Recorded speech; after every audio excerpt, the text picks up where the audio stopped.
Podcast da MIT Technology Review Brasil. Apresentado por Origin Health. Olá, bem-vindas e bem-vindos ao podcast da MIT Technology Review Brasil, apresentado pela Origin. Eu sou Laura Murta, estou com Camila Pepe e Jonas Sertório.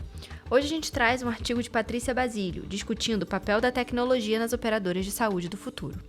Lembrando que essa é a vertical de saúde da MIT Technology Review Brasil e semanalmente você pode acompanhar os nossos episódios que trazem discussões de biotecnologia e saúde. A tecnologia é uma importante ferramenta para a evolução dos planos de saúde, mas ela está longe de ser a única. O pontapé inicial para avançar nessa discussão continua sendo o investimento no básico. Com o avanço tecnológico cada vez mais acelerado e trazendo também o conceito da famosa Lei de Moore, imaginar o futuro é pensar em uma realidade mais próxima e mais tangível. Um novo conceito de cuidado com os pacientes já está sendo construído e utiliza a tecnologia como ferramenta e não como fim. Faça parte da comunidade MIT Technology Review Brasil e assine nosso conteúdo em mittechreview.com.br/assine. MIT Tech Review/assine. Camila, a saúde suplementar vive mesmo esse momento de transformação para atender esses novos padrões de valor dos usuários dos planos de saúde? Então, Laura, como diz Leandro Fonseca, ex-presidente da Agência Nacional de Saúde Suplementar, a ANS, a saúde suplementar vive um momento de transformação, em que começa a entrar em uma idade digital. A gente, inclusive, vai conversar com o Leandro nesse episódio e ele vai trazer mais insights sobre esse ponto aqui para os nossos ouvintes. Mas na idade analógica, o grande diferencial dos planos de saúde, na avaliação do Leandro, era ter uma rede assistencial famosa e uma cobertura extra-hall, que seria para além dos procedimentos obrigatórios definidos pela ANS. Hoje, como Leandro diz, as vantagens estão em torno de uma jornada de saúde mais customizada, de um atendimento simplificado e de uma atenção primária mais holística. Para ele, que também é conselheiro de Health Tech da Alice, os indicadores começam a ser focados nos cuidados à saúde dos pacientes, não mais na proporção de idosos e doentes crônicos. A operadora do futuro não deve cobrir apenas o risco financeiro, mas ter um olhar completo sobre a condição de saúde de seus beneficiários. O princípio básico da saúde suplementar é o mutualismo. Com base nele, todos pagam mensalmente para que alguns utilizem o serviço quando houver necessidade. Sem esse equilíbrio, os planos de saúde não teriam condições de se manter financeiramente e nem de assegurar os cuidados com seus beneficiários. Nesse contexto, a digitalização do setor representa uma gama de oportunidades para aprimoramento da gestão dos produtos. Na visão de Vitor Magnani, que é presidente do movimento Inovação Digital, a operadora do futuro deve informar e prevenir no lugar de informar e remediar.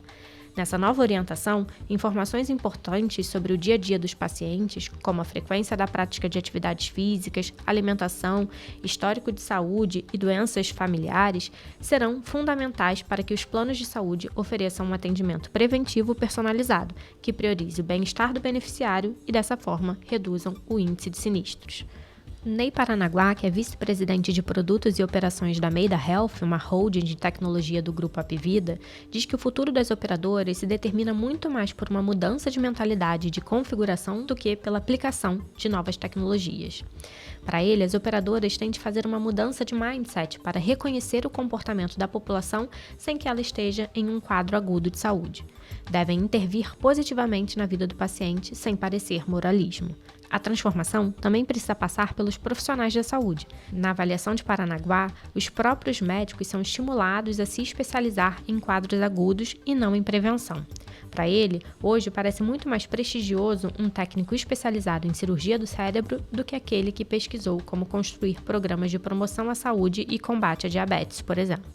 E Jonas, nesse contexto de personalização do cuidado, como é que os avanços da inovação e digitalização de saúde permitem que os pacientes sejam vistos de forma integral?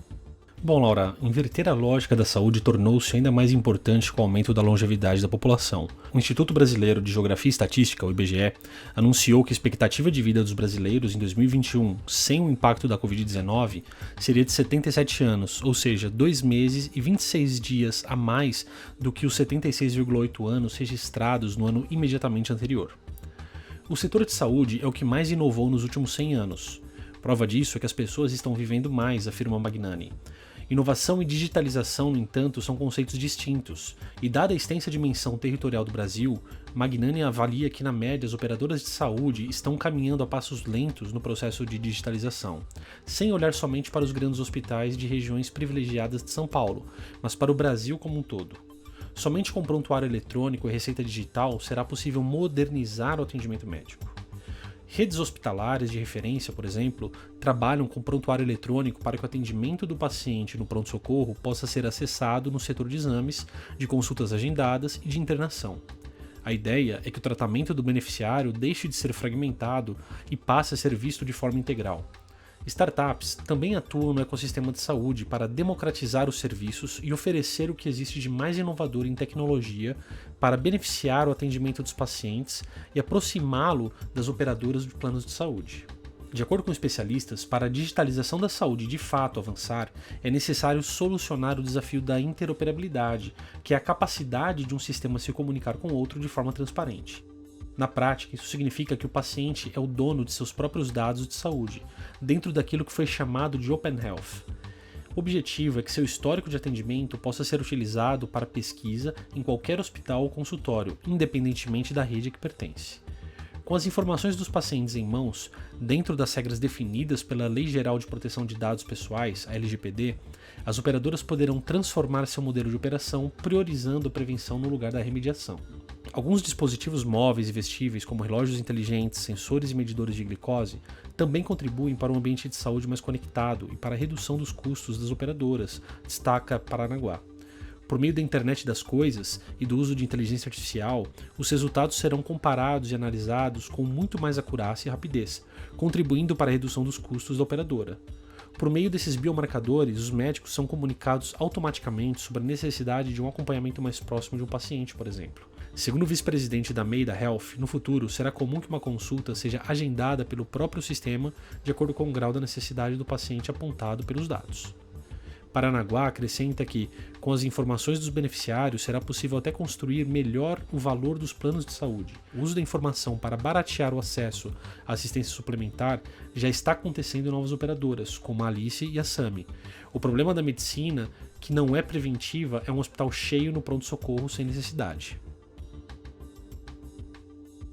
E Camila, existem outros modelos inovadores de gestão que aliem esse melhor cuidado do paciente com a redução Laura, de custos de muitas atendimento? operadoras, pressionadas pela alta sinistralidade, que é essa relação entre a quantidade de procedimentos feitos pelos pacientes e o prêmio recebido, elas estão recorrendo a entidades que apoiam a redução de custos de atendimento, como as famosas Accountable Care Organizations, que são os grupos de assistência médicas chamadas de ACOs nos Estados Unidos. Na prática, uma ACO pode ser formada por grupos de médicos, hospitais e profissionais de saúde que coordenam o cuidado do paciente com a proposta de oferecer alta qualidade de atendimento, com baixo custo e compartilhamento de responsabilidades financeiras e médicas, como explica Leandro Fonseca, ex-presidente da ANS. Os grupos de assistência médica são vistos como ferramentas para ajudar um sistema de pagamento ineficiente na área da saúde, que recompensa mais pela quantidade de atendimentos e não pela qualidade. Esse modelo ganha cada vez mais escala nos Estados Unidos. Os desafios são os de reduzir os atendimentos em pronto-socorro, internações e serviços especializados. No Brasil, o modelo ainda é pouco difundido, mas, segundo especialistas, pode representar uma saída alternativa no caminho de um ecossistema de saúde mais eficiente e equilibrado à medida que um novo conceito de medicina preventiva se configura no país. E hoje a gente tem o prazer de conversar com Leandro Fonseca, que é executivo do setor privado de saúde e ex-presidente da ANS. Bem-vindo, Leandro. Obrigado, Laura. Obrigado, Camila. Leandro, o artigo a gente fala sobre inovação no setor de saúde, que vem sendo refletido também nas mudanças em relação aos tratamentos, que também se reflete na vida das pessoas, né? As pessoas estão vivendo mais. Mas com relação à digitalização, oferta de tecnologia para melhorar esse cuidado integral do paciente, como é que é a sua visão nesse sentido, não só da questão da inovação, mas da digitalização, né? Porque a gente tem esses exemplos clássicos de telemedicina, prontuário eletrônico, mas como é que você vê isso para o setor, para além desses clássicos, digamos assim? Bom, a inovação, né, no setor de saúde é algo magnífico, né, algo fantástico, porque no desenvolvimento de produtos especificamente, a gente consegue ver uma evolução incrível que ocorreu aí nos últimos anos. Agora, na parte de digitalização e na parte de serviços, acho que a gente pode notar muito claramente um salto qualitativo que houve, especialmente aí no período da Covid, né? Houve uma digitalização da economia como um todo, nos vários setores econômicos, e no setor de saúde em particular, essa digitalização ela veio no sentido de ampliar e favorecer mais acesso das pessoas aos serviços de saúde e, essencialmente, facilitar o processo de cuidado e monitorização, então, dos pacientes e de quem, eventualmente, precisa, né, acessar uma determinada rede, um determinado cuidado. O que eu costumo dizer é que esse período de digitalização da economia como um todo, ele provavelmente vai ser visto no futuro como um momento de ruptura mesmo. Assim. As relações de trabalho mudaram, né, as relações econômicas mudaram, né, houve esse salto qualitativo aí, e quantitativo também, né, de acesso às soluções digitais. Certamente os historiadores, quando olharem para trás, vão olhar esse período e vão dizer, olha, ali teve uma ruptura. Talvez tenha até mudado ali algo tão paradigmático que implique até uma mudança de classificação mesmo histórica do período que a gente está vivendo. Né? Então, na saúde, especificamente falando, né, esse tradicionalmente era um setor ainda muito intensivo em mão de obra, muito intensivo no ganho de experiência e, portanto, no dia a dia, na prática do dia a dia. Uma produtividade média baixa, né, em comparação com outros setores econômicos. Né. Tem até um economista que costuma dizer que o setor de saúde sofre daquela doença de custos de Baumol, teoria econômica. Quando vocês chamam um economista para falar, ele vai falar de teoria econômica, né? Então, tem essa teoria econômica que fala da doença de custo de Baumol, que é quando você, mesmo ganhando experiência, você não consegue ter grandes ganhos de produtividade. Né? E a digitalização, ela trouxe essa possibilidade, né, de ganhos de produtividade, de ganhos de escala, de mudança no paradigma da atenção à saúde. Eu vejo assim, algumas empresas ainda num modelo de idade analógica, digamos assim, enquanto que outras conseguem entender melhor o contexto e surfar melhor essa onda da idade digital. Né? Então, quem está na idade analógica ainda tem aquele modelo tradicional de acesso, por exemplo, a serviços, né, de uma forma ainda tradicional, enquanto que quem está na idade digital, né, além de facilitar o acesso, né, ele vai procurar também entender e medir outros indicadores no setor de saúde, tal qual preconizado, por exemplo, na abordagem de valor em saúde, né? De olhar um pouco mais o resultado que está sendo entregue pela facilidade desse monitoramento do que está acontecendo com o paciente. Né? O sistema de saúde, na minha visão, né, ele costumava ver apenas nos pontos de contato em que o paciente ia no sistema. Né? Então, o paciente é atendido no momento A, tem a consulta ali, um atendimento, e no momento B ele tem outra consulta, outro atendimento.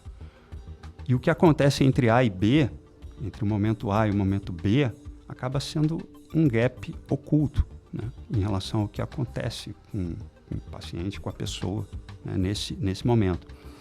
O que ocorre nesse momento, né, nesse intervalo? Né? E aí agora a gente tem wearables, a gente tem outros pontos de contato, né, com a pessoa.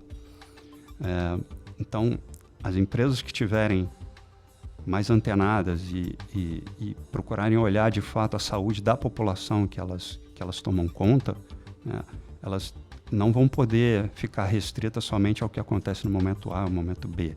Né? Elas têm que entender essa jornada aí da vida, né, a condição de saúde durante o ciclo da vida e não nos momentos em que ocorre uma necessidade de uma intervenção no setor de saúde. E a digitalização traz essa possibilidade, né? Perfeito, Leandro. E você trouxe um ponto que é super importante, né? Quando a gente fala dessa questão da digitalização na saúde, a gente escuta muito falar sobre os desafios da interoperabilidade dos dados, né? Que seria o paciente ser dono do seu próprio dado, Open Health, e isso de alguma forma permitiria essa transformação das operadoras, né? Porque a gente está falando, como você trouxe aqui, delas terem acesso a esses dados, conseguirem através disso construir modelos de predição e fazer uma medicina mais preventiva do que reativa, né? Só que existem esses desafios. Quais você acredita que são os desafios do Open Health? Bom, eu acho que depende do que for definido como Open Health, né? Então, porque no começo dessa discussão de Open Health havia ali uma ideia de divulgação de resultados da condição de saúde das pessoas para que fosse possível ali uma oferta diferenciada de plano de saúde, de serviços de saúde para aquela pessoa, né? E isso a gente sabe que não é possível, né? A Lei Geral de Proteção de Dados está aí também, né? Então o dado é confidencial, é restrito, é da pessoa, né? Então esse tipo de solução para Open Health não fazia sentido, né, quando foi originalmente colocado. Acho que isso acabou até contaminando um pouco esse termo, né, do Open Health, que evoluiu, né, que a discussão depois evoluiu, não para isso, mas sim para a questão de dados abertos, interoperabilidade, possibilidade de um uso mais compartilhado para o benefício do indivíduo, para o benefício do cuidado em saúde. Nesse sentido, ele se alinha muito com uma política de Estado, né, que foi colocada aí há 2, 3 anos atrás, que é a Estratégia de Saúde Digital 2020-2028, né, ESD 28, que procurou dar diretrizes tanto para o setor público quanto para o setor privado acerca dessa digitalização no setor de saúde brasileiro, né, estabelecendo ali alguns parâmetros e objetivos em termos de interoperabilidade também, né? Essa ESD 28 é algo que foi construído a várias mãos, foi uma colaboração do setor privado também junto com o setor público no desenvolvimento dessa estratégia de saúde digital, né? Que no período da pandemia a gente viu ali vários avanços, né? Com uma integração, inclusive, de dados do setor privado, por exemplo, de exames de Covid, estavam disponíveis no Conect SUS. A Rede Nacional de Dados em Saúde também evoluindo bastante aí nesse período. Então, eu vejo com um olhar bem positivo esse cenário que a gente vê hoje. Eu já vi muita história do passado, né? Estava meio descrente de que poderia haver um avanço, mas eu acho que esse momento que combinou estratégia de saúde digital com implantação mais efetiva da Rede Nacional de Dados em Saúde e esse momento de Covid que trouxe essa mudança paradigmática, né, da digitalização na saúde, acho que trouxe um momentum favorável para isso avançar. Como você falou, né? A gente, para fazer uma análise que seja uma análise efetiva, não dá para a gente olhar só para o ponto A e ponto B. A gente precisa acompanhar esse paciente e, para isso, a gente precisa ter acesso a todas as informações de saúde que ele tem utilizado, independente de onde ele tem utilizado, né, Laura? Agora, a gente já falou aqui sobre essa questão da digitalização, sobre a interoperabilidade dos dados, e eu queria trazer um terceiro fator, né, que está sempre também nesse meio, que é a questão da internet das coisas, né, que a gente fala. Você vê de fato que esse ambiente de saúde mais conectado, ele pode levar, por exemplo, à redução de custos para as operadoras, até a determinação desse valor de um plano de saúde, se isso já acontece na prática com algum plano, né, que a gente escuta muito quais são esses wearables, mas como é que a gente vai integrar isso dentro da nossa realidade hoje das operadoras? Isso já acontece? Bom, acontece para quem está na vanguarda, né? Eu sou conselheiro aí de uma health tech que procura, né, proporcionar esse acesso, esse contato, né, digital com os beneficiários, que a gente costuma chamar de membros, né? Então, a gente possibilita esse acesso e nessa interação tem muito aí de inteligência artificial e tem também toda uma inteligência de gestão de saúde por trás. E quando é necessário, algum equipamento, inclusive, vai para a casa do membro para auxiliar nesse processo de compreensão do estado de saúde dele, né? Eu fiz questão de dar um pouco mais de ênfase no termo gestão de saúde, porque o uso da tecnologia, se ele estiver dissociado a uma estratégia de gestão de saúde, não fará sentido, né? Então, tem que ser as ferramentas, né? Tecnologia, de uma forma geral, tem que fazer sentido dentro de uma estratégia de gestão de saúde. Um exemplo muito singelo e muito presente é a telemedicina, né? Telemedicina, nesse período aí de pandemia, né, foi uma importante forma de acesso, né? E hoje em dia, em muitas operadoras, ela é só mais uma porta. Ela não faz parte de uma estratégia, por exemplo, de atenção primária, né? Então, é um uso que eu diria que não usa toda a potencialidade da ferramenta, né? Então, da mesma forma, né, se a gente evoluir a discussão, a internet das coisas segue o mesmo caminho. Se aquele dado for coletado para uma estratégia de gestão de saúde, ótimo, será muito, muito bem utilizado, né? Mas, de novo, se for só mais dado, vai trazer só mais custo de gestão para o sistema. Eu acho que é esse conceito até que o artigo fala, né, que seria esse cuidado do paciente que está sendo construído utilizando a tecnologia como uma ferramenta, né, e não como o fim. E Leandro, nessa linha, né, de utilização desses wearables, enfim, dessas ferramentas para redução de custo e pensando da gente ter um ecossistema de saúde mais eficiente, mais equilibrado. Na matéria você comentou sobre os Accountable Care Organizations como exemplos que já acontecem nos Estados Unidos, que trazem uma possibilidade de a gente alcançar esse equilíbrio, né, esse sistema mais eficiente. Você acredita que no Brasil isso tem futuro? Isso caberia aqui dentro do Brasil? Ou precisaria de algum tipo de ajuste para que isso funcionasse aqui na nossa realidade?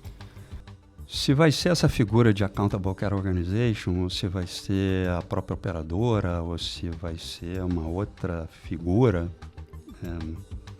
eu não sei dizer, né? O que eu sei é que é preciso assumir esse papel, né?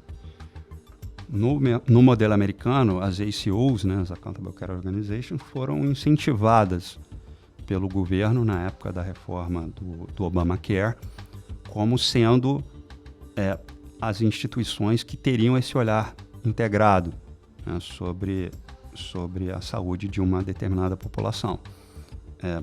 Precisa ser uma ACO? Não necessariamente. Pode ser uma operadora, pode ser, enfim, alguma outra organização. O que a experiência, por exemplo, americana trouxe foi de que algumas deram muito certo, outras não deram tão certo assim, mas que os casos de sucesso realmente tiveram um impacto em termos da saúde que era gerada ali para aquela população. A gente tem no Brasil, então, o privilégio de poder olhar essas experiências internacionais e tentar fazer uma discussão de política pública, né? Inclusive aproveitando esse momento que se discute legislação, né, do setor de saúde suplementar, para pegar as boas experiências internacionais e tentar buscar soluções em termos de política pública que sejam adequadas aí para o caso brasileiro. Leandro, eu queria agradecer a sua participação aqui no podcast. Foi muito bom conversar com você e trazendo também um pouco alguns conceitos que a gente já tinha detalhado, mas voltado com essa visão do cuidado integral. Aqui também o artigo fala sobre essa importância da atenção primária e do cuidado primário desse paciente, né? Até fala sobre isso, quanto muitas vezes um cuidado muito especializado parece ter um valor maior, quando na verdade esse valor de saúde está ali no cuidado primário e como isso acaba organizando o nosso ecossistema. Então, obrigada pela sua participação aqui com a gente. Obrigado, Laura. Obrigado, Camila. Estamos terminando mais um episódio. Se você não segue a gente nas redes sociais, vai lá em @MIT Tech Review BR e também não deixe de se inscrever no nosso canal, incluindo o YouTube, que a gente tem diferentes webinars e outros podcasts. Também não deixe de acompanhar o nosso site com artigos e análises que saem semanalmente sobre saúde, inovação, tecnologia e negócios. Semana que vem tem mais um episódio, eu espero você. Você Até lá! ouviu o podcast da MIT Technology Review Brasil. Apresentado por Origin Health. A maior publicação de tecnologia do mundo agora está no Brasil.